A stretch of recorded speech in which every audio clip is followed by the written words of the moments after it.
Yo, what's up, everybody? Welcome back to another episode of the Weekly Flow. We've got a good one in store for you today. I've been trying to get Joel on the live stream since back in the FinSuite days. And I think Joel is a super talented business person, web developer, leader, just all around human. And I think he's built an interesting model with how they build websites over at Notion Design Company. And I wanted to share that with you. The Webflow ecosystem is just slowly starting to open up right now. And I don't think there's the breadth of business knowledge and scope. And one of the things we talk about all the time is that there's a little bit of naivety in this space. And I wanted to bring somebody on who's kind of been doing this for a long time. How do you build a time-tested business that survives ups and downs, that allows you to build a scalable, kind of predictable business? He's got a subscription-based business, which we've seen some stuff around it, but even that is different than some of the stuff I've seen in this Webflow space. So I wanted to get hands-on with Joel Eschenbach. What's up, Joel? Welcome to the Weekly Flow. For the first time, we're going to say hello, and then we got a couple people in the background we'll introduce here in a second. All right. Well, thanks, Reimer. I appreciate the awesome introduction there. Now I've got a lot to live up to, right? That's right. Don't fuck it up. So tell me a little bit about just you and like just basic background, right? Like you're building a great business. Actually, I have the website up here so I can bring that up while this happens. But just talk to me a little bit about what it is that like y'all are up to. Tell me a little bit about how you got into this, and then we're going to get into the weeds about a number of different things. So if you all want to check notiondesigngroup.com, it's in the description. Also, if you want, we're going to have Q&A session here in a bit, so you can jump into the backstage. We've got Emmett Armstrong and, of course, Colleen back there. So if anybody else wants to jump in, we're going to be doing some Q&A here in a second. But yeah, Joel, jump into this thing. What is Notion Design Group? Yeah, man. Good question. Okay. So I'll try to make it as quick as I can. Essentially, I started as a freelance designer, 2006. So many years ago. And I was doing graphic design, kind of shifted into web design, and pretty quickly realized like I love to do the work, but had no idea how to make money. In fact, I like to jump right in the deep end and say 2 years into my freelance business, I went bankrupt. It was also the 2008 housing mess as well. So that has a little something to do with it, but it was a hard lesson to learn. And so my partner, I brought on a business partner, and we said, all right, we got to figure out something different. So we founded Notion Design at the time. And a couple of years later, our big thing was we got almost exclusively into branding and website design. And then we figured out, how can we take this model of just typical, build your website. It's $3,000, $4,000, $5,000 upfront, whatever it is for small businesses. How can we turn that into a reoccurring revenue model? And so then we started experimenting with different ways to do that. And we still do a variation of that now, this many years later, of a monthly reoccurring revenue business model. Yeah. That's what I want to talk about. You said 2008. So that's interesting because I met you probably not that long after that, probably 2009, 2010 over at the Hub, somewhere in there. So you were just kind of rebuilding in that space. And I was doing like marketing consulting, and this was back, I was learning Webflow, or not Webflow, WordPress, because Webflow didn't exist at the time. Yeah. And I started at the time we were building in Joomla. That's actually. Right. Yeah. And you still build, like, do you build all in, like, let's set this up real quick. Do you still build in Joomla? Are you building in WordPress, Webflow? Like, what's your main stack right now? Yeah, it's come a long way. So no Joomla anymore. We moved exclusively to WordPress probably about 4 or 5 years ago now. We still have a couple of legacy Joomla sites. I can't even believe they even exist, but they're still around. And then we've dipped our toe into Webflow a little bit, and I'm sure we'll get into that more. Essentially, for now, we've decided to stay with WordPress. It has everything to do with our production, and the learning curve of Webflow with our team to go back and learn it all. Yeah. It didn't make a whole lot of sense from a profitability standpoint. Yeah, it's interesting because there's a lot of discussion recently about the Webflow learning curve. We did that Webflow versus Raymer thing. And so there is a steep learning curve on the Webflow side of things. And I can imagine having to retrain an entire team. Okay, so that's Notion. I wanted to look real quick before we dove into anything else. kind of how you price and package, because you've got a unique model here. It's always kind of been this, you pay us a fee, you kind of front load the services because the client gets the website pretty early on, but then they're on the hook for a monthly engagement for an X amount of time. And then they get, ongoing service, support, design, development, as well as a new site every X amount of time, right? Or some kind of refresh X amount of time. Do I still have that gist of that business model? Yeah, you got it. We do design and development up front. And then after the website's live, they get ongoing unlimited changes, hosting, support, and that it's an 18-month agreement. So the way I usually explain it in sales calls is you're financing a new car, you're getting a warranty with it. Yeah. And we've done that model for, like I said, since about 2009-ish. And we've done different variations of it, and we're at the highest price point we've ever been with it. It's kind of funny. So you see it's $800 a month. Again, now we do messaging along with it. For instance, it's not, we help with copywriting, obviously design. But when we started this, it's embarrassing to say $200 a month, right? It was 150 a month. 150. Actually. I remember you had two tiers. I feel like I remember you had two tiers. Yep. I hired Joel one time. Maybe some of y'all remember the story of when I got into web design and I landed my first client and I hired a web designer to build something for me and they didn't. So I had to learn WordPress. Well, the next client that I landed, I was like, I'm not making this mistake again. And I called Joel and I outsourced the web design to Joel, and Joel built this website for me for this AC contractor.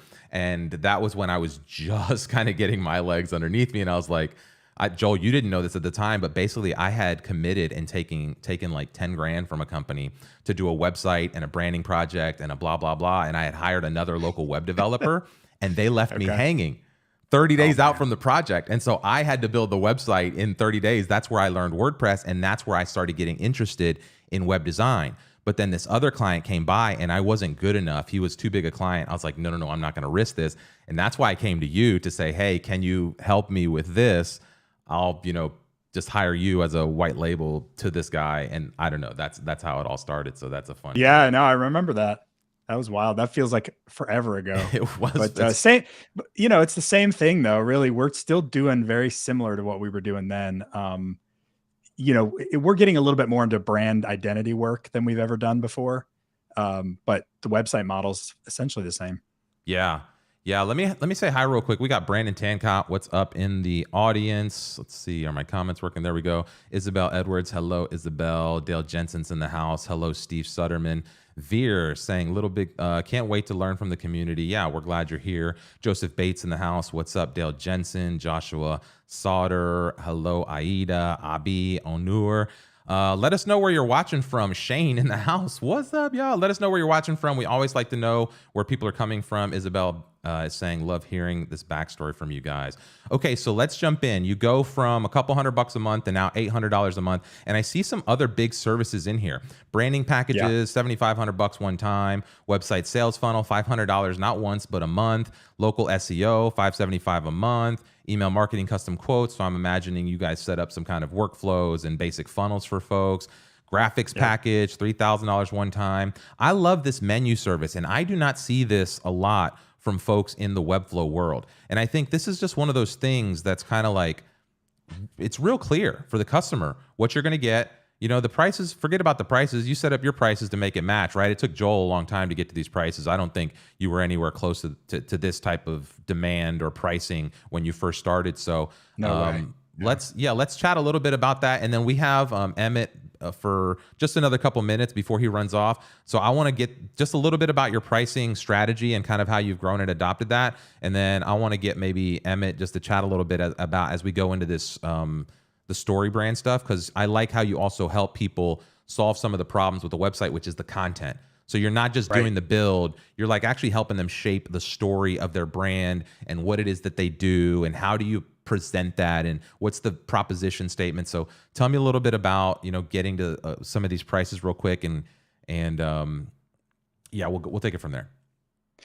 Yeah. So the menu pricing, that's been a big thing for us. Again, that's changed a little bit, but essentially from the very beginning, what we decided to do is we figured out all these different things that we got asked for all the time. And I always say it's because I was lazy. I hate proposals. I still hate writing proposals. I literally can't stand it. And so I was like, what if I could just figure everything out ahead of time and they ordered it like you do at Chipotle? Pick your base, put on your, your toppings, your beans, your cheese, your barbacoa, whatever it is. So that's kind of how we do it with the add-ons on top of that. And then we figured out the pricing based upon how many hours it typically takes us to do one of those features.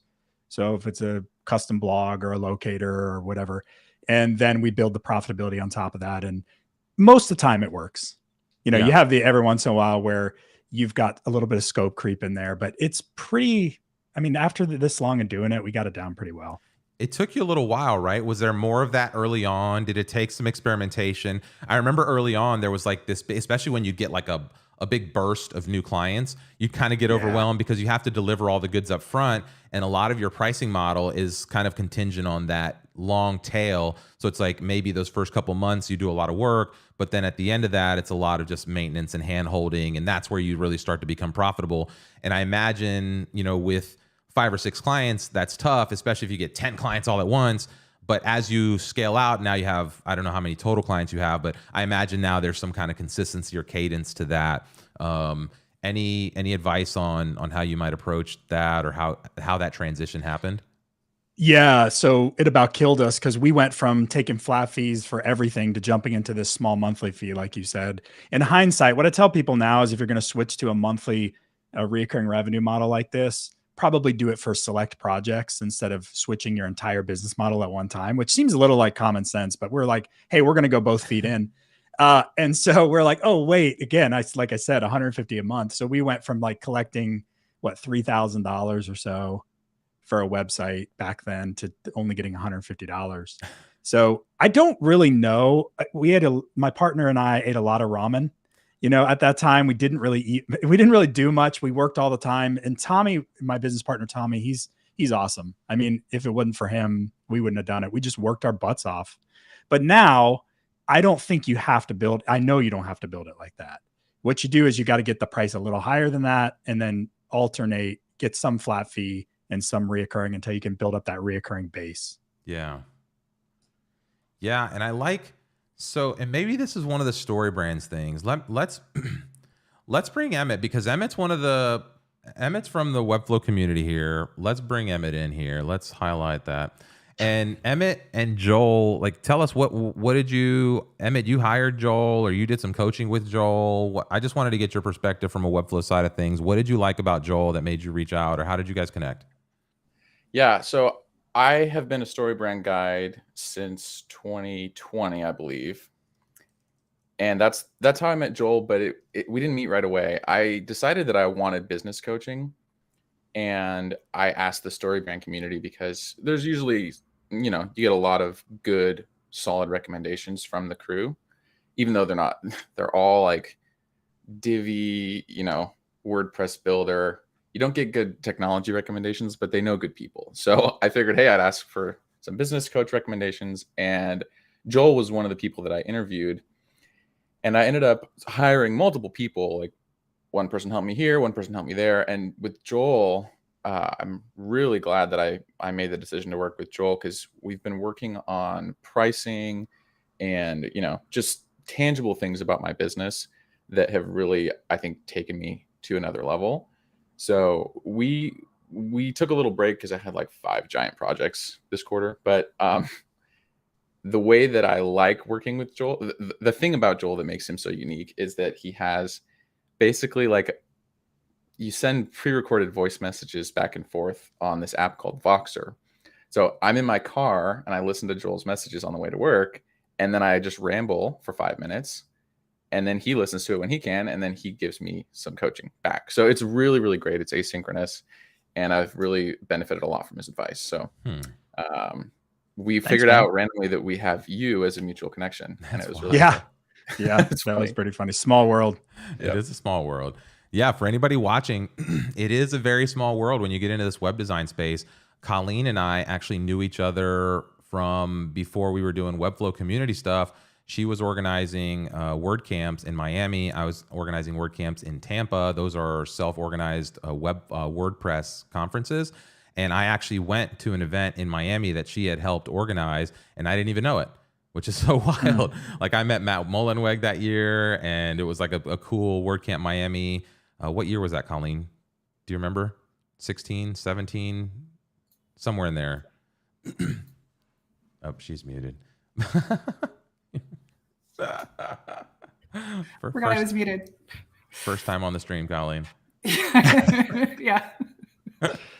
Long time listener.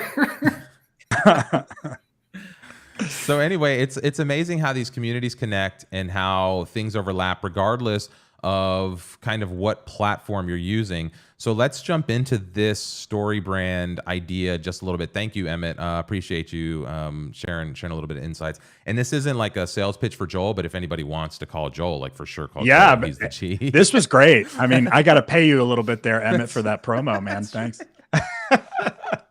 This is not intended to be a sales pitch, but whatever. No advertising. Nobody paid us. These are all our own opinions. I've heard a lot about this Storybrand, Joel, and I remember we filmed a little seminar for you as you were kind of getting into this and it was becoming a big part of your business. Can you talk a little bit about that shift? Because it seemed like it was at this point where you started really offering more holistic services. So it's like before you were just doing kind of what I think a lot of people in the web design space do. Clients come to you, they're like, and you're like, where's the copy? And where's the content? And then you fight, you wrestle back and forth, you have some ideas for what you put together, but then it's never really like a thing. It's kind of like just but it's not a real story. It's not a real hook. It's not a real thing. And then I saw you go into this like Storybrand side of things. And that's where I really saw you start to catch some traction with the type of websites you were building, the type of things you were doing. Can you talk a little bit about what Storybrand is and how that helped you kind of grow? And we don't necessarily need to talk about like Storybrand as a specific, although I'm glad to do that because I think there's value in just doing this process or helping clients get the content, because that's what they miss so many times. How many times do we as developers or web developers just beat our heads against the client? Like, where's the copy? Where's the content? Where's this? Where's that? So how does this help? What was this? Was this like a kind of an aha moment as you're building this agency? Yeah, it was a big deal. So exactly what you said. We ran into that problem over and over again where it's, where's the content? All right, we're ready to build the site. They paid, they signed up, and then it's like, we're stuck. We're waiting for the content. Of course, they don't know anything about what kind of content to put on their site. And so Storybrand was really kicking up at that time. And Don Miller, who launched it, I was on his email chain and he was just constantly sharing about it. So essentially what it is it's a framework that uses the 7 parts of story to create a clear message for your clients. And so it's a pretty repeatable framework. What I like about it, I was looking for something like that because we're like, we'd love to provide content, but hiring a copywriter and reinventing the wheel every single website seemed like a huge expense and a lot of work. So even though it's unique to each customer, there's a specific process you follow. And it focuses on, figuring out who the customer is, your ideal audience, figuring out what their primary problem is, and then positioning your product or service as the solution to their problem. So it's a great framework. And you're right. What we were able to do is really up not just what we were providing, the value we were providing to our clients, but also our pricing at that point. A couple of years after being Storybrand certified, we raised our prices to what I felt like was a real sweet spot for the subscription model, was about $500 a month. And so that, I think between $500 and $600 a month is a really good sweet spot for like the small business space for our model. Say that number again. $500 to $600 a month. Yeah. Now we're up at 800, but that was more intentional and we're trying to kind of weed out some stuff. But if I was going to start over right now and launch a freelance web business, I would start around that space of like $500 a month. Yeah. Because people can afford it.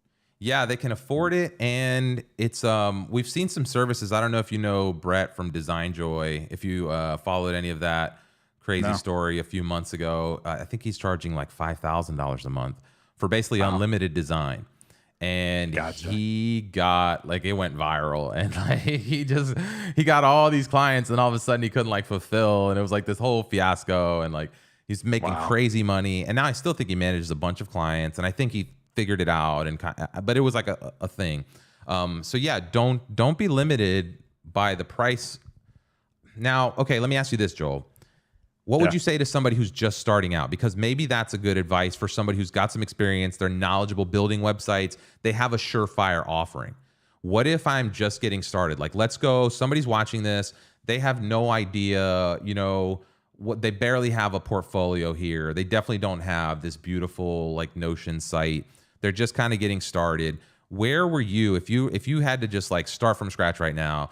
You know, like everything got stripped out from you. You got to change your identities and start as a whole nother web design thing. Where do you start today? Yeah, good question. And this is people have a lot of different opinions about this one, right? Like, you know, designers are always like, raise your prices, developers raise your prices. But I think that at the beginning, you've got to have a little bit lower price points. You know, one of the ways I like to look at it is like at the beginning, you give away your time a lot more to gain knowledge, you know, to learn, to grow. Later on, you give away your knowledge and you charge more for your time. So I don't know what the exact price point to start at is, but I think to get in the space and get to the level of experience and expertise that you need to be at, you got to start a little lower in the price point. And that doesn't have to be monthly, obviously, you know, it can be flat fee. Yeah. There is though an element, even at the beginning, it's important to build in some of your profitability there. Yeah. Because there's a balance between charging too much and too little. And if you charge too little, you won't stay in business. So there is a balance in figuring that out. And you don't just want to like get bored with the work. So if you charge somebody $100 and you know, like you get all excited, you get the website 80% there, that last 20% is going to be like a chore and you're gonna be like, oh, it's $100. Like, I don't really care, you know? So like, it's hard to motivate yourself to get into that thing. I also go back to this story of a friend of mine who was breaking into the video space, and he charges tens of thousands of dollars now to do wedding videography. But when he first came onto the scene, I had a video studio. I was kind of already set up. I was doing web and different things. And this guy came onto the scene and I was just seeing him doing like videos for everyone. And I was like, how's this guy doing all these videos? And I found out that he was just charging whatever people wanted to pay. He's like, I want to do a video for you. How much will you pay me? Okay. And he just went and did the video for them and delivered it and didn't give a shit. The only caveat was you can't tell people how much you paid me. Like that was his only rule, was like, you can never tell anybody how much you paid me for this video. And he did that for a few months. And I remember a couple of the guys we used to hire to do video that would come to the studio were around when we were talking about him. And they just started hating because he's like, oh, that's so cheap. They're stealing all the work, blah, blah, blah, like this, that, the other. And I'm like, okay, but whatever. 6 months later, this guy starts banging out these beautiful videos. And you're just like, what? And now all of a sudden he's charging 5 figures for video projects. He's no longer doing these $100, $200 videos. And so for sure, there's something about that. I know everyone who wants to talk about raise your prices, raise your prices. You can raise your prices when you have more leads than you know what to do with, right? Up until that point, up until like you have more work than you can handle, you should be lowering your prices and trying to figure out how to get as much work as you can just to get the reps, just to build the portfolio. And then as you get those projects in, then you start raising it to set the bar a little higher. And then slowly you can start figuring out, okay, how do I select the right projects now? How do I make sure I start elevating that? Any thoughts there, Joel, on that? Yeah. You got to build your chops. You got to do it because the quality of work goes up. People see that. People see right through high price services that are just crap, you know, and we think we can pull wool over people's eyes, but people see it, even if they're not designers or trained developers or anything like that. So for sure. And, you know, it brings up another thought when you're talking about that guy's pricing model. One of the things I've learned in business is you can set up any pricing model you want. And if you're excited about it and it works, the customer will follow your lead. Like there's like this confidence piece of like, how do I set up my pricing? Is this too much or is this too little? And should I do monthly or should I do retainer or should I do what he did? You can do whatever you want. If you're confident and excited about it, it's better to do a pricing model you're all on board about and that you can convince somebody of than to just do something somebody else did because that's what they did. Yeah. Just running through some comments here. Jake Spirek saying, this is all super helpful. Jake, I hope I pronounced your last name right that time. Isabel Edwards saying, Rymar spitting straight facts. Dale, so much information to chew on here. Yeah, for sure. Isabel, it can almost feel taboo in the design industry to price lower when you're starting out. But for me, it was so necessary to establish myself and build a client base. I think that's so true. That's so valuable. Yep.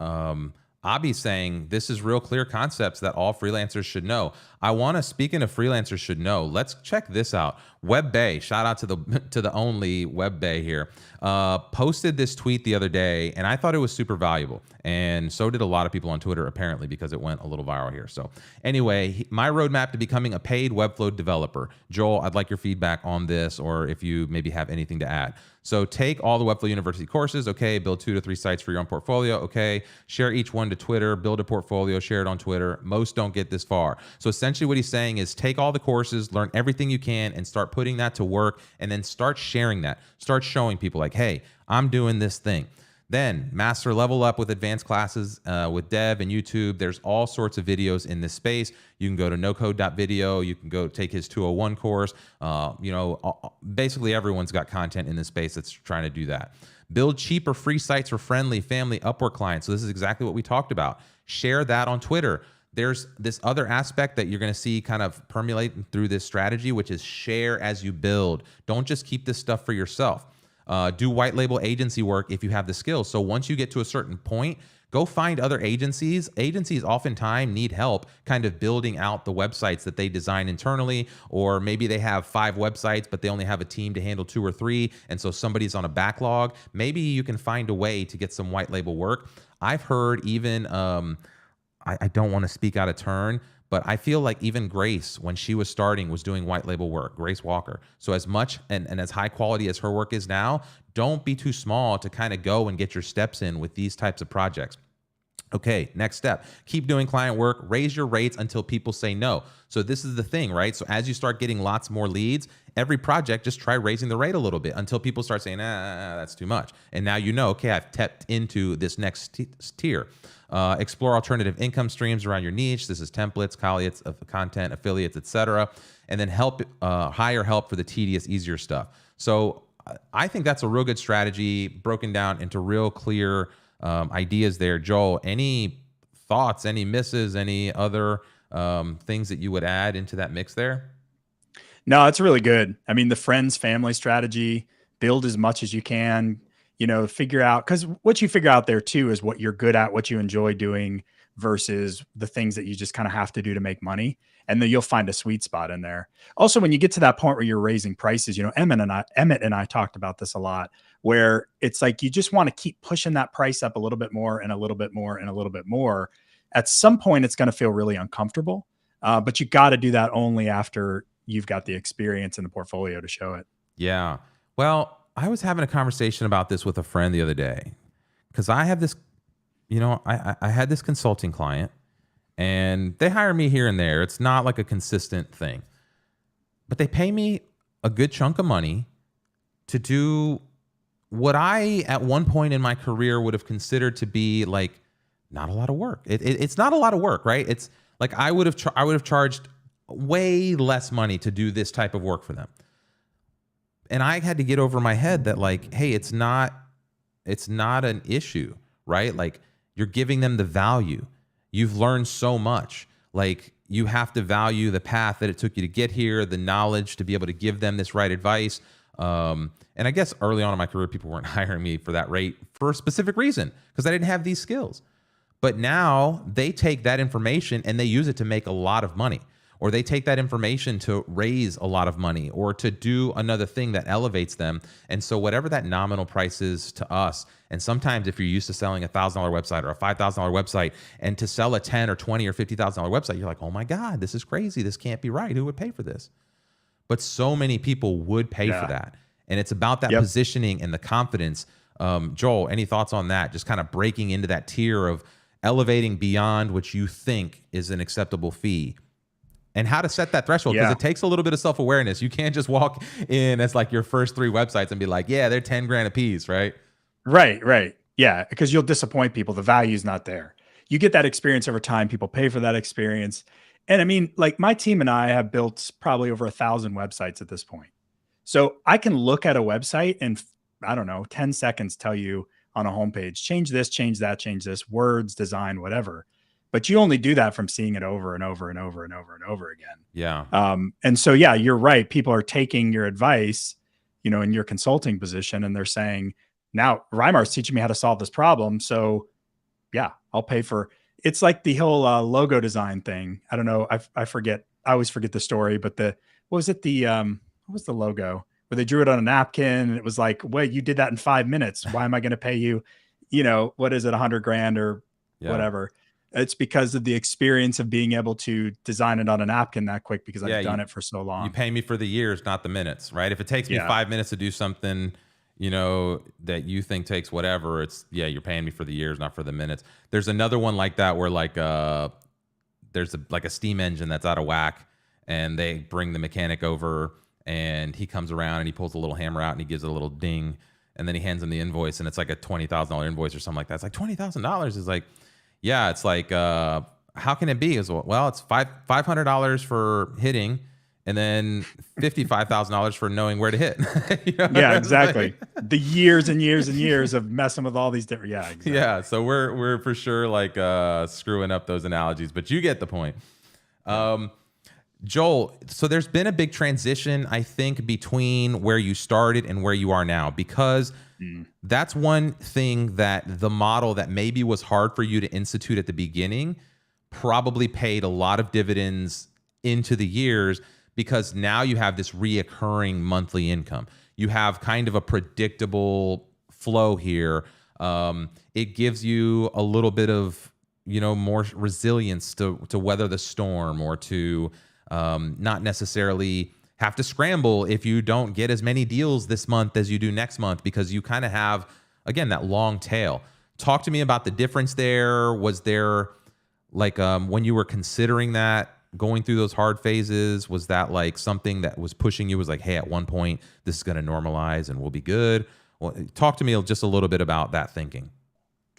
Yeah. I mean, it has been a huge lifesaver when it comes to tough times. We've been through multiple recessions, through COVID, everything. And a lot of that was because of that reoccurring revenue model. And we've never had to let anybody go. We've never had to miss a paycheck for, employees.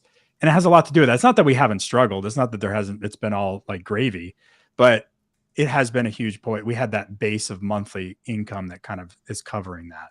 Now, there are some things with that, obviously some big things we learned. We've always done unlimited ongoing changes, for instance, and we've learned some real lessons there. The 80-20 principle pretty much applies with the unlimited ongoing changes, but there were clients that we were doing way too much work for, and we had to kind of figure out ways to let those clients go so that we didn't get buried in work. We've always had a pretty small team. So, we didn't scale up a really huge team or anything like that. So there's always kind of shifting, but at the end of the day, the money was there from a monthly perspective to keep the lights on, Yeah. Yeah. Let me ask you this. What, are you involved in any community stuff? I know community is real big in Webflow here. Are you involved in WordPress community stuff, in the Storybrand stuff? I know you're active on LinkedIn. You're always sharing little nuggets and advice, but where do you kind of go to promote yourself or to talk about your services, or how do you kind of build an inbound funnel? Is it a lot of word of mouth right now because you have lots of happy clients? Do you get most of your new business through, social or email, or are you running ads? How are you kind of building the reach for this group here? Yeah, great question. So a lot of it is still word of mouth. We've done so many websites over the years that people hear about us from somebody else, the classic word of mouth. We actually get about 25% of our leads by putting our logo at the bottom of sites we do. It's amazing how much, and that's a whole nother discussion. I argue with marketers all the time about that. Even copywriters, they're like, you can't do that. I'm like, we do it all the time. Do you ask for permission, or is it just kind of in your terms of service, or how do you set that up? Yeah, it's in our terms of service. I don't ask for permission. Every once in a while, people will fight it and say, can you remove it? Even though it's in our agreement, I don't usually fight it. I'll take it away. But we just got a pretty high profile client because of another website that we have our logo at the bottom that gets tons of national exposure. So it's a huge marketing play for us and always has been. And then communities. Yeah. I mean, I've always been very involved in the Storybrand community for the past 5-6 years. Now the Business Made Simple community, which they're pretty similar to one another. And And you know, that's a whole nother thing too. You figure out how to solve problems within a community. One thing I'd add to that Twitter thread to go back a little bit is that if you can join some sort of a community, show up and figure out what problems people have in that community and solve those for them, you can make a lot of money that way too. Yeah. Yeah. And so, I mean, there's so many places. I just pulled up your website here. I don't mean to derail from from where we are headed, Yeah, but no, it's good. it's all about, yeah, kind of just finding problems to solve here.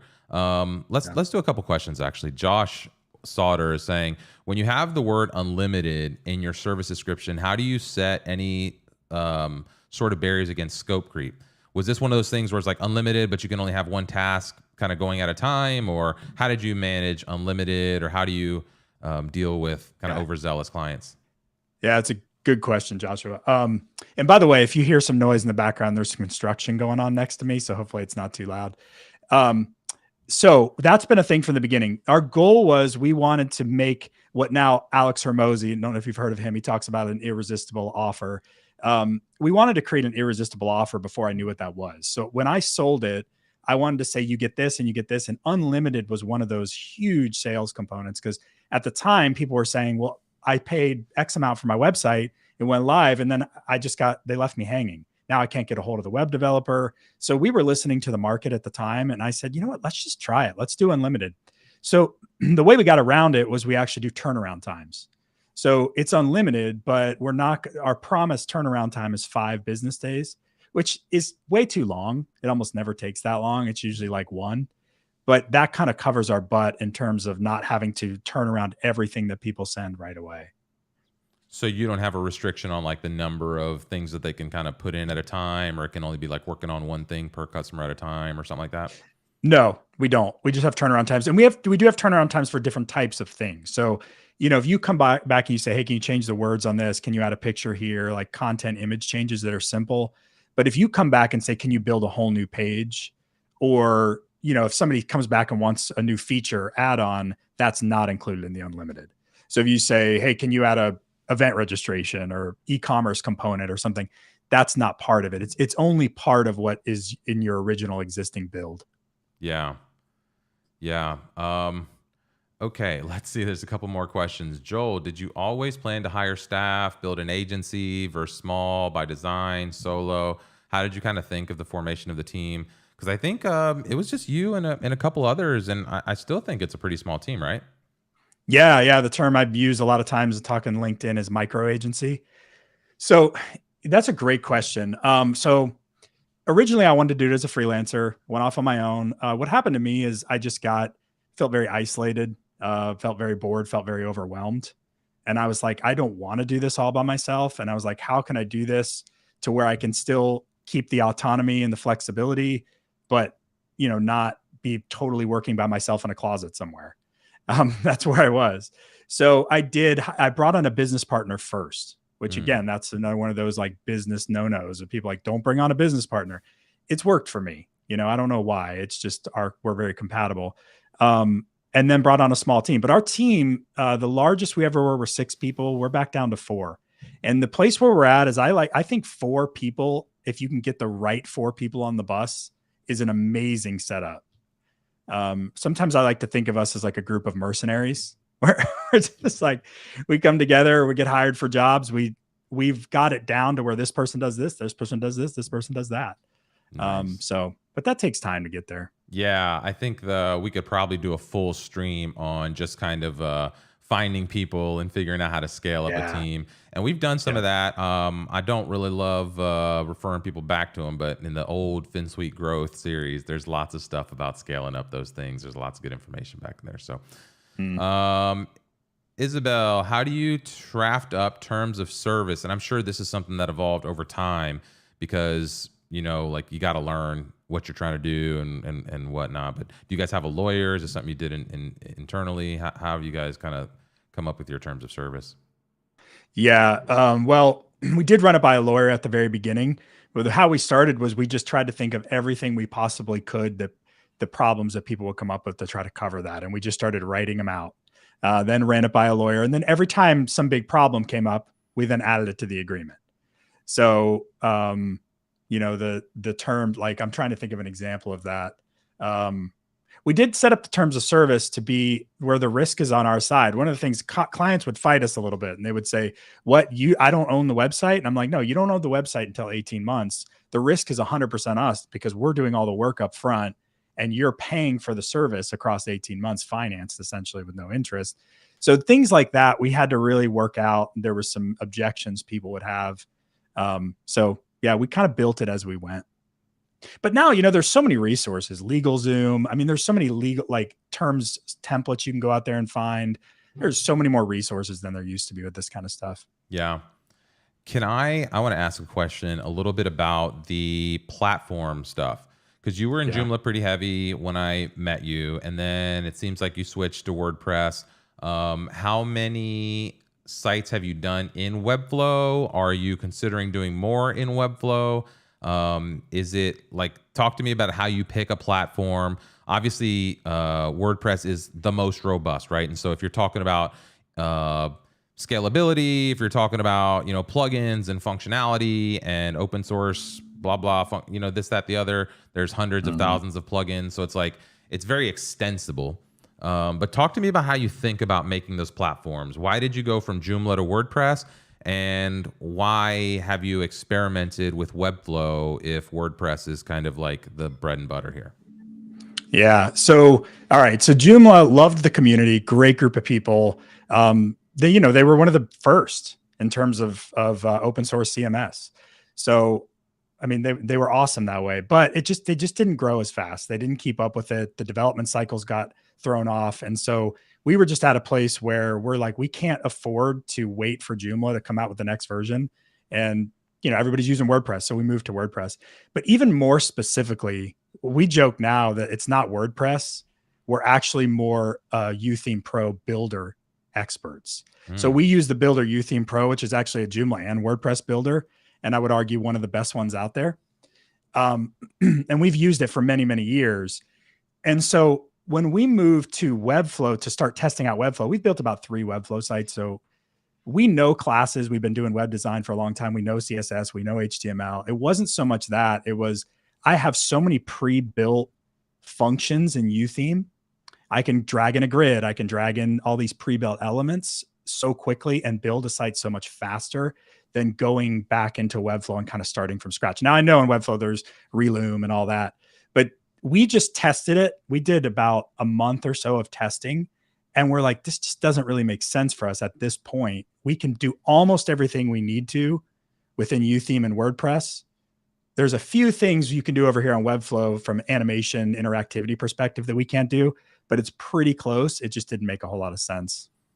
Yeah, and I think this is what we're going to see a lot of. I think we're going to see a lot of this kind of thing actually spark in Webflow over the next few years.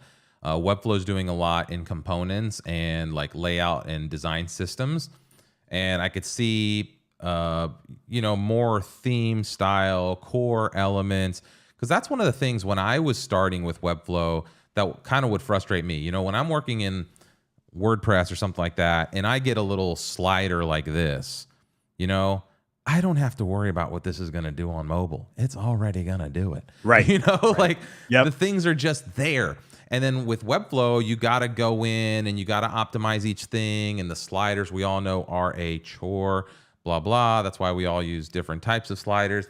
And so those were the kind of things that I think, while they do give you full flexibility to build the crazy, wild, unique layouts in Webflow, also become the limitations, like you said, that sometimes it's easier to have these style elements. I remember when I was building in WordPress, I had this one theme that I'd use, and I knew this vanilla theme could get me 80% of the way there, and then my images, my copy, a little embellishment, some custom illustrations, shawhoop, you got the answer, Yep.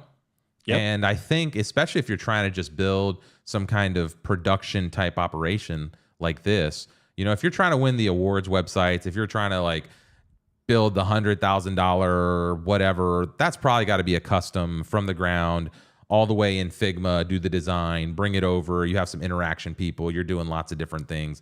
But for most of what people need, right? I think this is kind of it. This is the cheat code. Yeah, and we're able to do quite a bit of custom design even with that. So we Sure. custom design every site, but it's just it's a base point. You Sure. have this kind of base to build on where you're not starting from scratch. Right. It's almost like your little core unstyled UI that gives you the bones. I do miss that every once in a while. Not gonna lie, I love Webflow. To me, having full access to a blank canvas has been a life changer. But I could also understand why this is super valuable, and this is why I like having different folks on. Right, like this is why I think we're going to do this. We had somebody from Framer on. We've got somebody from Wix coming on. We're trying to get somebody from WordPress to come on, and just to have kind of conversations about like, hey, the cool thing here is that we're all building stuff on the web that helps people sell and make money and kind of express themselves in a digital canvas. The tool people use specifically for that is not as important all the time. We obviously love Webflow because we're in the Webflow community. But as you can see, there's lots of new things popping into the space that I think are going to be very relevant as we move forward in all of this. So, yeah. And if I was starting out as a freelancer right now, I'd totally go Webflow. I think I love Webflow. One of the things I like about Webflow is the hosting model, because WordPress hosting is a pain in the butt. Plugin updates are a pain in the butt. Like that's the part of WordPress. That's the seedy underbelly of WordPress is dealing with all the plugins and all the crap. The updates, the little dependencies on this. Right. Developers don't keep up with stuff, so things break, and you're constantly dealing with versions of PHP and what is the host provider, the server support. So I love the fact that all that's just gone with Webflow, and that was one of the biggest reasons from a business perspective we were really considering it. But just at the end of the day, at least now, it's not we never will, but at least now it just didn't make a whole lot of profitability sense for us. Yeah, and a lot of that you said is due to essentially like your team's already set up, your SOPs, like your workflows are set up kind of in a specific way. You could be performant. It doesn't make sense for you to do an about face and then retrain everyone and essentially start from scratch in a new platform. You got to learn all the intricacies, all the nuances, all these things that were maybe a 5-minute project for somebody now become a 2-hour job for someone to go and figure out how exactly it is to transfer that. And so this is why I think these platforms are going to coexist for a while. A lot of new people who are coming into the web game are going to jump into Webflow because it does give you that full visual kind of adaptability. And a lot of people for a long time will still be using the WordPresses of the world. We do a show every 6 months, Joel, where we kind of look at the market share of these different platforms. Gotcha. And we look at like, where's WordPress, and WordPress is usually like 44% of the market, and Webflow is like 0.06% of the market, So it's like, there's so much room to grow. I'm sure it'll grow. Shopify's things like 3% of the market. Joomla, Drupal's in that like 1.6, 1.7% of the market. And so it's very interesting to see the size and scale of some of these. WordPress is obviously the main one, but I do see a lot of new competition coming in. And I think there's lots of roads to follow, just like Joel did here. So Joel, any thoughts here? Otherwise, I'm going to look into some of these questions, and I've got more questions for you. Obviously, I've got plenty more to chat about. But any thoughts? Yeah, I mean, we could definitely talk about Webflow and UI, UX, and all that fun stuff. But let's keep going. Yeah. Okay, so let's see if there's anything. We have a good idea of what. Oh, let me get the comment on the screen. We have a good idea of what freelancers and agencies charge for design and Webflow projects in our area. As a studio, we aim to place ourselves between these two when we start our business in August. Nice. Oyvind, I'm not sure how you pronounce that, Hermans. Let's see, Abby saying, probably my first Webflow client wanted me to build the site, but his budget was a little below my quote. Then I asked him to add my link to the footer. Haven't received any leads, but it's an advantage. Yeah, I don't know if that's worth like a discount for, but it's starting out. Listen, starting out when you're just starting, forget about the price. Like, how can I build this for you? Like, what's your budget? Let's do this. Just get the reps, Unless you've got 10, 15, 20 websites under you that are nice, high quality sites that you can just like, what you can deliver, just go. That way there's not a lot of pressure either, right? You tell your uncle that if he throws you $100, you're going to build him a website and the website's shit. Big deal. Your uncle's probably not going to come at you. You go to some business and you're like, hey, give me $10,000 for a website, and you deliver the same website, they're going to sue you.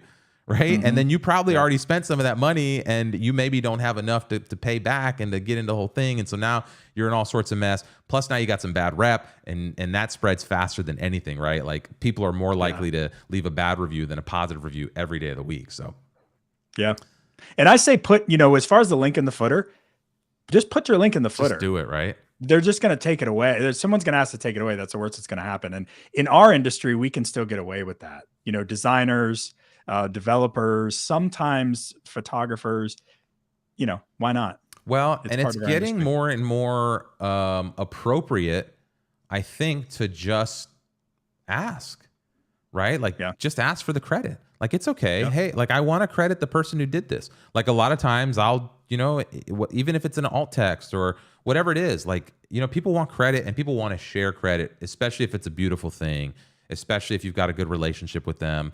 We hear all the time, like, that's the best way to land new clients is to get those referrals. If a client's not going to let you put the logo in a footer, they're for sure not giving you a referral, And so they kind of go hand in hand in some of that building relationship type thing. So let's see. Joshua's saying, I really appreciate that you aren't describing what worked for you as the only solution. Thanks for sharing the knowledge. There's lots of ways to skin these cats, huh? Oh, yeah, definitely. We could sit and talk pricing models all day long. I love that kind of stuff because it's always amazing to me. How does this business make money? How do they price their services? How do they profit on top of those services? Why did they set it up that way? It has a lot more to do with the owner of the business than it has to do with the pricing model typically. Yeah. Steve, this is for you. Steve Sutterman asks, I've long been interested in finding a business partner. Any advice on doing that? Yeah, right. So what I would say is the only reason it works with me and Tommy is because he's the behind the scenes dev guy. He has no interest in being in front of anything. His ambitions are not such that he wants to be in sales or marketing or be on this kind of, he would never be on this kind of thing. Never. He'd rather crawl under the desk. Like, that's just not what he wants to do. And so he's also, his mindset has always been, let's figure this out together, but I don't want to be the out front person. I think the problem with a lot of business partnerships is you get into two people that have a lot of, they're both headstrong and they both have this kind of like ambition to take the business a certain place. And they both kind of want to be that person that is the out front person. So you really have to complement one another. And if there's any sort of butting heads at the beginning, like, cut it off quick. It's just not going to make it. Yeah, I understand that. Okay, what if the client says it should not take 5 days? Nimesh Kumar is asking. I think this goes back to this is about setting expectations, right? Like, how do you handle this? Yeah. So I say that's in our agreement to a certain extent, but essentially what I say to people is the only way we can offer unlimited changes is if we have turnaround times. And then I usually say to them, it doesn't usually take 5 days. It usually takes more like 1 or 2, but that's there because we provide unlimited changes. And I've never had anybody really fight that. Yeah. And I think this goes back to setting the expectations real clearly up front throughout the process, how it works. I think I even saw some of that description on your website as I was going through. You talk about kind of how some of those services work and the add-ons and how things, get compiled. Yeah. So we got FAQs in there. And also one thing too, is I tell people, if it's really urgent, we can give you login information and you're welcome to go in and make your changes yourself too. We really discourage that as much as we can. But if someone's really pushing, I'm like, hey, no problem. Get in there and make your changes. And you have access. Yeah. Nice. Okay, let's see. Oh, sorry. It's Georgie, not Gregory. I'm sorry. That's on me. We'll take that back. UTheme has a nice look. Right on. Okay, let's see if there's anything. Have you already discussed subscription monetization model? Yeah, you joined a little bit late. You'll have to go back and listen to some of that. Starting out as like an internship. I'm trying to see if there's any other fun comments here. Thanks, Joel. I want to be the guy hidden under the desk. Yep. Steve's following up. Okay, so Nimesh comes in. How to filter clients that can take advantage of the unlimited service. What do you do when folks kind of get a little too aggressive there? Yeah, man, there's no easy answer for that. We kind of just try to make it a kind of break up with them. If we're spending 80% of our time on their updates, typically we're going to figure out a way where we're going to say, hey, I just don't think this is working anymore. But it usually is a bigger problem. It usually has the fact that they're actually not really abiding by our turnaround times, or they're frustrated or something like that. As far as at the beginning of the project, how do you filter out clients? I've learned some people that I can pretty much know we're going to have a lot of changes from, nonprofits, are a big one. We did a lot of nonprofit work up front. We still do from time to time, but they want way more changes than your typical small business does. Restaurants, anybody who does a lot of ongoing stuff like events or menu changes, or we try to kind of veer away from those now with the unlimited model. But then, we make exceptions too. Yeah. Maybe there will be a cool tool that comes on the scene soon that lets anyone just add content to the website without having to get into the back end. That'd be interesting, huh? We've experimented with different versions of that. We've tried a lot of different things, but yeah, there's a lot of stuff coming that's going to be pretty amazing. I know it. That's a inside joke to a little tool we're building here internally. Oh, gotcha. Okay. That's basically, love it. Yeah, I don't know. Where is it? Let's see if I can find the screen somewhere inside of here. Where is it? Nope, I don't have it. Yeah, oh, there it is. Yeah, this little Atmos tool. We've talked about it a couple times on the stream. I guess I should show the screen. We teased this yesterday on Twitter. The alpha test is live. You can come in here and sign up for, early access. But Joel, just for your knowledge, it's basically a little social layer that kind of lays over top of any website. It's kind of like a discovery engine. And so I can leave a note or tag any page. I can even highlight and mark up the page, and eventually the tags will show me those highlights and markups in context. So let's see something here. Colleen left a note on Google, but let's find something that's not. There's a Wikipedia. So if I come here and then I sort by URL specific, it's just going to show me the notes that have been left on this page. And you can even open up a chat, like a live chat that sits over top of that URL. But the cool thing is that it also connects to a Webflow website. So you could have a network of people, like let's say you're building a website for some kind of club that likes to knit, or a recipe, they collect recipes or something. So maybe find my recipe, I come over to my Webflow site, I pick my recipe collection, I pull that up here. Maybe stuff post is not connected. Let's state of flow. And I just pull that up, and then I have all my form fields here that would be basically to my collection. So I'm over here on Martha Stewart's site, and I'm like, oh, this is a real cool thing. I just drag and drop. I fill out all my fields. I send it, and now that's on the website. And so you build the structured collections on Webflow or WordPress or Joomla or wherever else they live, and now you can give people a social tool that works like a little discovery engine, but that also helps them pipe content into the website. So we showed an example of like testimonials the other day on Twitter. But yeah, there's lots of use cases we think why you might want to have a shared web property that lots of people with no technical knowledge can get into content into that web property, and then also have like a social layer that's like only accessible to them. So on this Atmos layer, if I'm not in this private or community alliance tab, I would not see those notes. So they're only for the people who are permissioned. So let's say we're doing research on like the next web agency that we're like, hey, we need to do something like this. They'd only be available to like the 4 people on your team. So it's so we're playing with a lot of ways. Like the building the website's cool, but in my mind, the surface area of the website on the outside of what people do with that is so much bigger than like the tools that are being built to build the websites themselves. And I think a lot of us as tinkerers get really worried about like, how do we build cool tools that build the websites? And I keep thinking about, how do you take these websites that we're building and make them more usable to the outer world, to the rest of the world, And so that's, it's one way. It's a one-way communication. Correct. In most cases. So how do you turn them into 2-way or 3-way or a community-based project? That way, instead of sending everything to a Twitter or a Facebook or a Pinterest or whatever, you send it to a web property that you own. If everyone's opening this up and we send people, like, let's say, okay, we're going to leave, this is the Notion website, and I save this, anybody who comes here is going to click to this site, which is bringing traffic to your site. So it works as a discovery engine. If I happen to open up then the conversation here, this conversation's happening on your site, which means your time on page is going through the roof. And if there's anything interesting here, I can come into my bookmarks tab, come into my Webflows tab, and I just click my Atmos links, and boom, my bookmarks, and I save whatever I want. I save the name of the bookmark. I come and grab the URL here. I can tag it however I want. Actually, this would be like design maybe, and Webflow and inspiration. I can make some notes here if I wanted. This was from the stream with Joel. I won't add an image, but this is a test from Notion. Yeah, and boom, I send this thing in. And now I have not just a bookmark, but I have a bookmark that I can display on any site that I want, any way that I want. So now I'm building a bookmark front end where some of those can be public, some of them can be private. I can display them, people can sort them, people can organize them. And we have all these little use cases that, again, I think are like going to be so fun. Like this is one that we curate with videos.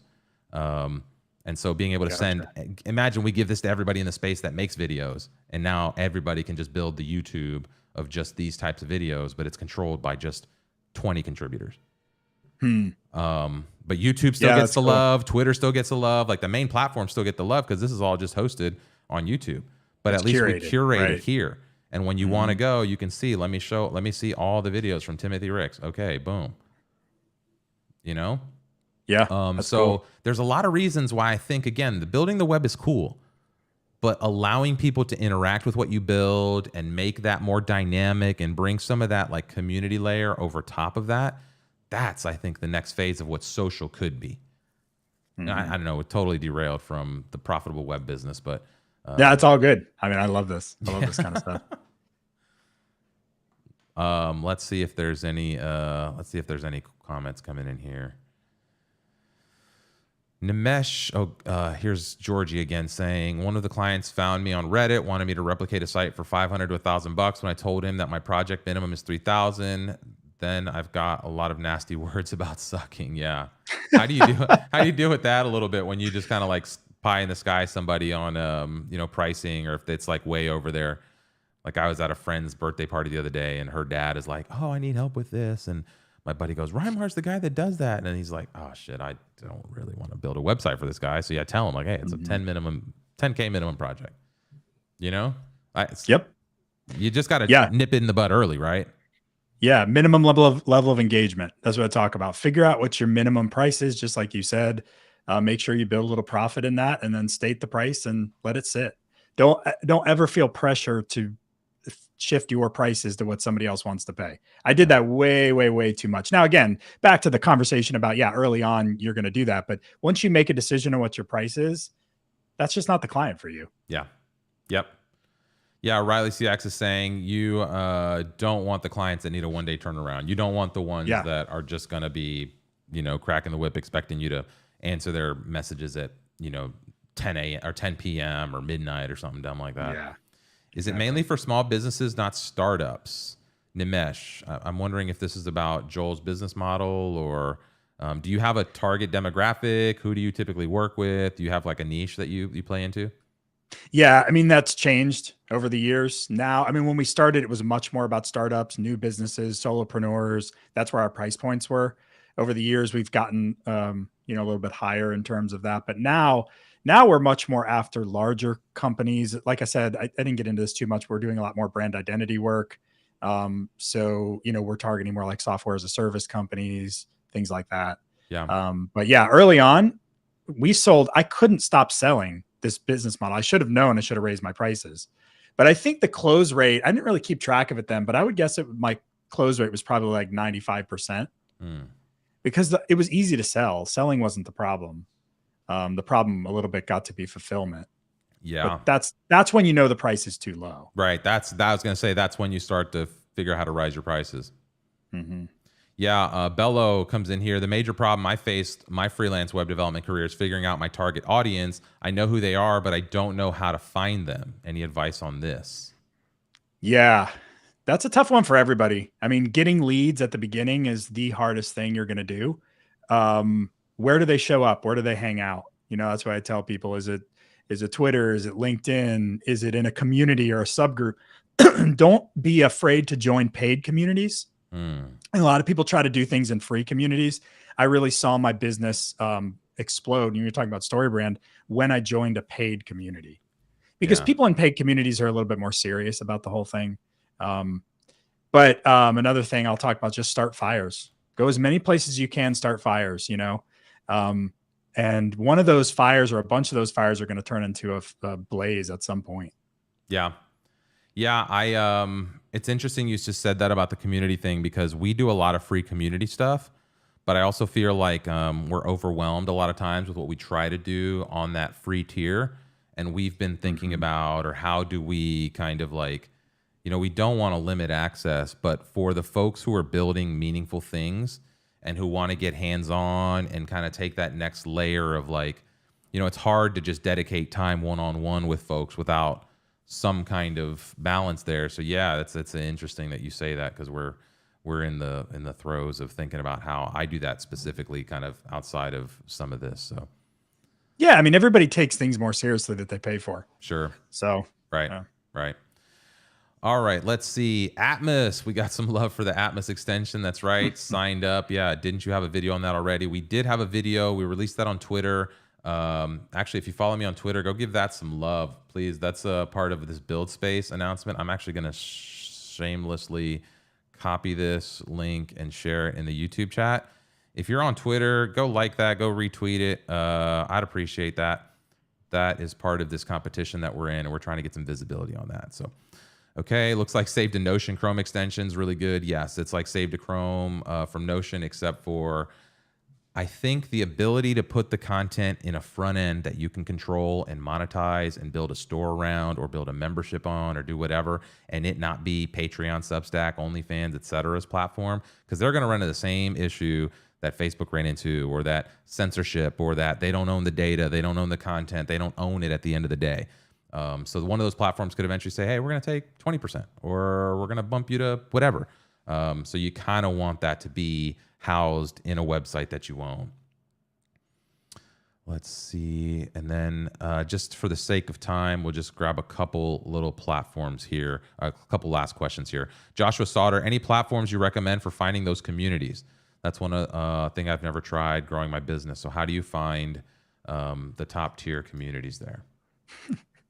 I hate to say Facebook, but unfortunately, Facebook's still one of the good ones because its group functionality is the best.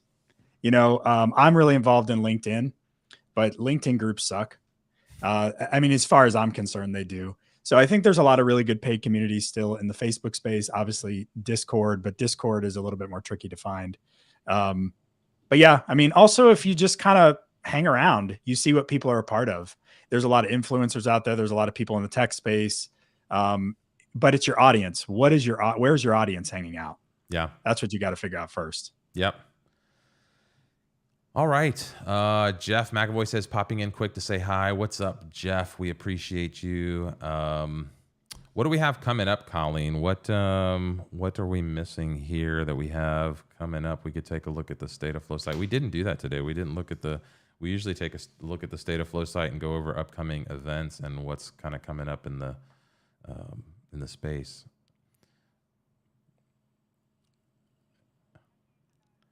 Nah, it's all right.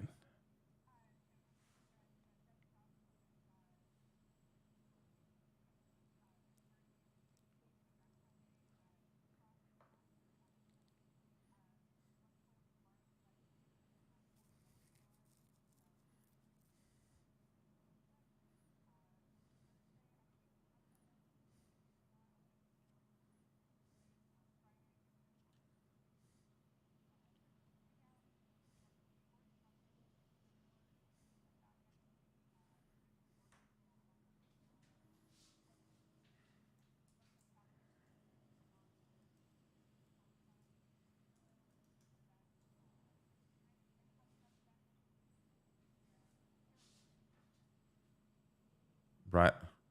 Oh, daggone it. I forgot that I had to have this over for people to see you. So it's just been silent. So they haven't heard anything from you. Anyway, go check out the stateofflow.io website. The links will be up there. Womp, womp, womp, womp. I forget that I have to have that scene up to see what's going on. So I should have just mouthed Colleen's words the whole time, and it would have looked like I was saying it. That's right. Really that's right. That's right. All right. One final thing that we've got coming up. This isn't ready yet to be shared 100%, but we have a new homepage for the Global Open House, and we will be releasing that in the next, hopefully, few hours. By the end of today, we hope to have that out. If you don't know about the Global Open House, This is the largest virtual community organized meetup of the year. If we go to global-meetup, last year's event was a total blast. Let's just go full screen on this while we go in the background. But yeah, it's a cool time to get involved with lots of people in the community. We have Vlad again for a roundtable discussion. We're going to have breakouts that are led by the top folks and leaders in this space. If you'd like to run a breakout, there's still opportunities to do that. It's going to take place inside of Gather again, as well as here on the live stream. This is one of the coolest events of the year. You don't want to miss this. So anyway, go check out stateofflow.io. You click on the global open house page here, and you can sign up for email updates. And this new page will be updated with the one that I just showed you here very shortly, so that you can get all the details and everything that's coming up with that. But that's in about a month. So that's it. Joel, we made it through the first State of Flow live stream. All right. How do you feel? It was pretty painless. Yeah. I think I'm going to make it. Yeah. No, I appreciate you having me on. This has been a lot of fun. Yeah, that's what are some of the good paid forums that Joel was mentioning. Do you want to share maybe a specific one that you found value in or that you appreciate? Or yeah, I don't really have any exact recommendations for like forums or groups. Seems like you got to experiment a little bit, right? Yeah, I think it has everything to do with what your goals are and who your audience is. Because there's a lot of crap out there too. You know, you don't want to just go be joining forums and groups and everything just for the sake of doing it. You really want to be a little more strategic about that. Yeah. Keep an eye out for something we're going to start here very soon, called The Core. And the goal for The Core is going to be for early stage freelancers, early founders, people who are starting communities, kind of digital creators that are just trying to get their footing. We've done this. I've been doing this a number of times. I've helped a number of businesses do this type of thing. We have connections all over the place that I think we can bring in for mentorship, et cetera. But I can't do this. We thought we were going to do this for free. I just can't justify my time. I can't justify like the amount of resources we have to put into it to make this 100% free. So I think we're just figuring out how exactly we want to offer some of those things. So stay tuned for that if you're in this audience. Otherwise, we'll keep an eye out for different groups that are doing some of those things that we may be able to refer out. So I think that's all we got. Yeah, I was going to say something about that is there's going to be a tipping point at some point when you're starting out. You're going to meet the right person. That's what I talked about starting fires. It's like, talk to whoever you can, show your work. You know, Ramar, you mentioned showing your work earlier as you're building it, put it out everywhere. At some point, there's a tipping point where so-and-so introduces you to somebody else. And then all of a sudden it just starts to happen. Yeah. Yeah. That's the other thing to think about is none of this is going to happen immediately, right? A lot of people want to think, and I was even having this issue with Colleen the other day. We were talking about some of the stuff we were doing, and I've got it in my mindset that we have to be streaming to 50 people or 100 people, or that we have to have 100 people that show up for the event. And, you know, that's only a symptom of like where I am now. But when I started some of this stuff, I remember we'd get 2, 3, 4, 5 people and I'd get excited. Yeah. And every small thing starts that way. And so, yeah, when you're working for a big organization that has the clout, maybe you can get used to running big, you know, attended events. But when it's just you, when you're just starting out, having that capacity to just go and get started with a handful of people, make impact in their lives, make it worth them coming back, and then ask them to bring somebody else. Now you got 5 people, then you got 10 people, then you got 15 people. And next thing you know, the things start to steamroll. And yeah, everything has to kind of start at that lower level. Yeah, that's a phrase I live by. Everything takes longer than you think. Yeah. I literally remind myself of that every single time I do anything. Like I should be making more money by now. This product I launched should be doing better. That you name it. Yeah. Let's see what Nimesh Kumar just said. State of Flow is close to 1,000 subscribers. Where are we? How far are we? Nice. I'm gonna start paying people. Where are you? Let's see. I'm kidding. Your channel. Are you throwing a party? 891. Well, what happens at 1,000 is that we can start playing pre-roll on our live stream. So at 1,000, you can have like videos that are playing so that when people show up and they're waiting for the live stream, you can almost play like a pre-roll or some kind of update or some other video or something, which isn't that big a deal, but whatever. That's cool. Yeah. So yeah, let's get to that 1,000. Tell your friends, call your mom, tell her to subscribe. We're going to be out here every Tuesday. We've also been experimenting with these Friday things that have been a lot of fun. If you haven't been around to one of our Friday Design with Us, let's see here. Let me see if I can pull this up. Where is it? YouTube Design Sprint. This was a blast. So basically, Joel, we just had these assets that we prepared for this Atmos brand, and then we just invited a bunch of designers to come in and hang out with us and build and design with no real purpose other than exploring ideas together, finding inspiration, thinking about how we each go through different problem-solving skills. I'm sorry, I wasn't even showing my screen. And just kind of like getting in here and playing around with a Figma file in real time where everyone can kind of play and dance and explore. So that's been a lot of fun, and we want to keep doing some of that stuff. So problem solving in different ways. Sometimes it'll be design, sometimes it'll be strategy, et cetera, et cetera. But did you do a competition one time where you did, am I making this up? I feel like, was there something where people built websites at the same time? We did a big competition like that. We did this thing called Clone Comp. Y'all don't remember this. If you've been around, if you weren't back around in what was this 2020 or 2021, you missed Clone Comp. And we've been talking about maybe doing this back, but we gave away, look at this, $21,450, and that's like that's cash money. There were more prizes that were not cash related. And this was a cool competition. Basically how it worked was we gave people, everyone started from a blank canvas. We gave folks kind of like some assets, and we'll go into the gallery here. Basically, so everyone got a shared asset the first day, like a couple shared assets, whether they were illustrations and then a storyline. And so then they had 24 hours to build whatever they could with that storyline and the shared assets. They could put whatever else they wanted into it, whatever. But they just had to have those kind of core elements in it. Then the next day, they released them as a Webflow clonable. And to continue the competition, you could not start where you left off the day before. You had to go into the clonables that had been submitted and start where somebody else left off the day before. And so what happens is, like, let's say there's 50 submissions or some crazy number of submissions, there's always going to be 1 or 2 or 5 that are amazed, that they're just the best. And so everyone the second day kind of flocks to those 5, 6, 7 submissions, and they start from there, and everyone spends the 24 hours on that, and there's 3 rounds of that. And so by the end, you get these crazy, like, oh, don't tell me you deleted that, Josh. Webflow, you know what?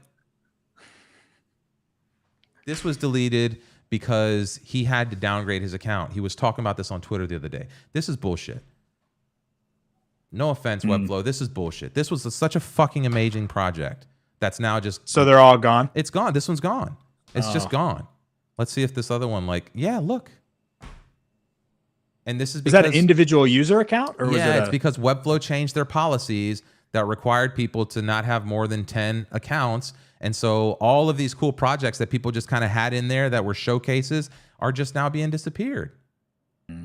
Get the fuck out of here. Whatever. Webflow, you just went on my shit list for a little bit. I'm going to have to think about that. This hurts my feelings so much. These were really cool things to just like be out there, you know? Here's one. Let's see. No, we don't want to open it in Webflow. We want to open the live site. There were just these beautiful story-driven adventures that people created. And then there was just from day to day, like every day it expanded, and some of them were interactive. There were games that people built. I'm really bummed to see that happened. And there were hundreds of these. There were, I mean, it's funny. We did like on the different days. Doggone. Well, I'm going to move. Oh, you know what? Let's see if Lala stayed there because his was a cool game. No, it's gone too. 1, 2, 3, 4, 5, 6, 7, 8. I wonder if he cleared it to have the right projects, to not have to. Damn. Oh my goodness. My heart hurts so much. Monetization kills everything. God. Well, on that note, everyone, what are the comments saying? Let's see what the comments are saying. Clone comp. This is BS. Yeah. Oh my God. This is actually staging links still remained live. Need to find him now. I loved it. Yeah. All right. Well, on that note, thanks everyone for hanging with us. Let's go to this shot. We can bring Colleen in here. I know she's probably bummed out too, watching that in the background. So anyway, it's been a lot of fun, everyone. Thanks. Go give Joel, where can they follow you? Where can they learn more about you? Yeah. So LinkedIn, I post every single day. I had to commit to one social channel, and that's the one I chose. So I'm there all the time. And then my website, joeleschenbach.com, that's my coaching website. And then our agency website is notiondesigngroup.com. Nice. That's a good pitch. I help overloaded freelancers build profitable micro agencies. Yep. And you heard Emmett. Oh, speaking of, there's Emmett's face He's right there. Yep. Yep. Emmett came out to the State of Flow conference last year in September. So that was cool. But yeah. All right, everyone. I appreciate you hanging out with us. This has been a heck of a stream, and we'll be back Friday with something. I think we're doing some more design stuff. And then next Tuesday, we're here.